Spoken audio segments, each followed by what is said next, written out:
हज़रत अबू बकर सिद्दीक का ज़माना था तो एक शख्स मुल्क के शाम का रहने वाला, बड़ा कर्जा चढ़ गया उस पर। तो वो हज़रत अबू बकर सिद्दीक के पास आया, कहने लगा आप अमीर भी हैं और अमीर भी हैं, दोनों बातें हैं। एक अमीर ये है कि मुसलमानों के सरबराह हैं और दूसरा अल्लाह ने आपको माल दौलत भी अता फरमाया है, तो मेरे ऊपर कर्जा चढ़ गया है तो मेहरबानी फरमाए। वो कहता है हज़रत सिद्दीक अकबर ने मेरा हाथ पकड़ा, घर के अंदर ले गए। बाहर से दरवाजा बड़ा आला था लेकिन घर के अंदर गया तो चारपाई भी कोई नहीं थी, खजूर की चटाइयां बिछी हुई थी, खजूर की छाल की, और वो भी फटी हुई। फरमाते सैयदना सिद्दीक अकबर ने बिठा लिया मुझे और मुझे कहने लगे यार तुझे एक अजीब बात ना बताऊं? तो बताइए। फरमाने लगे 3 दिन हो गए मैंने अनाज का दाना भी नहीं खाया, खजूर के ऊपर गुजारा कर लेता हूं, मैं आजकल हालात मेरे ठीक नहीं है। लगा जी फिर मैं क्या करूं? तो आप फरमाने लगे तो उस्मान गनी के पास जाओ। किसके पास? शख्स कहने लगा जी मुझे तो बहुत सारे पैसे चाहिए। तो आपने फरमाया तेरी सोच वहां खत्म होती है जहां से उस्मान की सखावत शुरू होती है। तेरी सोच वहां तू जो सोचता है ना इतने मिलेंगे, तेरी खत्म होती है सोच जहां से उस्मान की सखावत शुरू होती है। तू जा। कहने लगा जी आपका नाम लूं? फरमाया जरूरत ही नहीं पड़ेगी।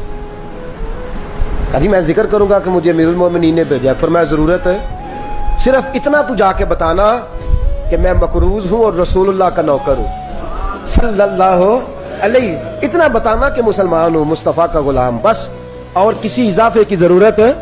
कहा जी वो दलील मांगेंगे। फरमाया उस्मान खैरात करते तफ्तीशें नहीं करता, उस्मान अल्लाह की राह में देते हुए तफ्तीशें 10 रुपए देना और एक 100 बात सुनाना फकीर को, तुक तो नहीं ना? 10 रुपए और 100 किस्म के ताने ना दे तू मियां, चशम पोशी कर जा। तुझे किसने इजाजत दी है टटोलने की, फोलने की और क्रोधने की? ये हाल अगर तेरे साथ किया जाए, रब अगर तुझे टटोल के दे तो तेरा क्या बने?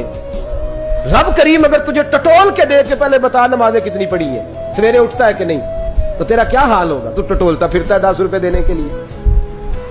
हजरत उस्मान गनी की आदत नहीं। वो शख्स कहता है मैं चला गया, पूछता पुछाता दरवाजे पे पहुंचा, दरवाजे पे दस्तक दी तो हज़रत उस्मान गनी के अंदर से बोलने की आवाज है, अपने बच्चों को डांट रहे हैं। कहते हो यार तुम लोग शहद के अंदर, दूध के अंदर शहद मिला के पीते हो, खर्चा थोड़ा कम करो, इतना खर्चा तुमने बढ़ा दिया है।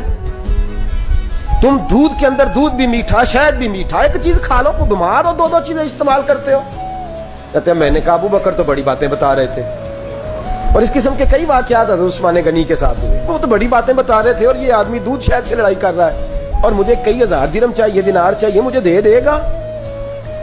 फरमाते हैं अब वो डांट के बाहर आए, मैं दरवाजे पे था, आते ही कहने लगे मैं आया ना तो जब मैंने अस्सलामु अलैकुम कहा तो वो समझ गए मैं मुसलमान हूं। कहते वालेकुम कहा तो पहला जुमला उन्होंने जो बोला वो उनके बड़ेपन का मुजाहरा था। कहने लगे बच्चों को एक बात समझानी थी, आने में मुझे 1.5-2 मिनट लग गए, तू दरवाजे पे खड़ा रहा, मुझे माफ कर देना। बड़े लोगों की बड़ी बातें, बड़े लोगों की बड़ी बातें, जितना बड़ा कद है उतना बड़ा इखलाक है। कहने लगे तुझे एक बात बच्चों से करने लग गया था, तुझे इंतजार करना पड़ा, जरा दरगुजर करना। कहते हैं फिर उन्होंने दरवाजा खोला,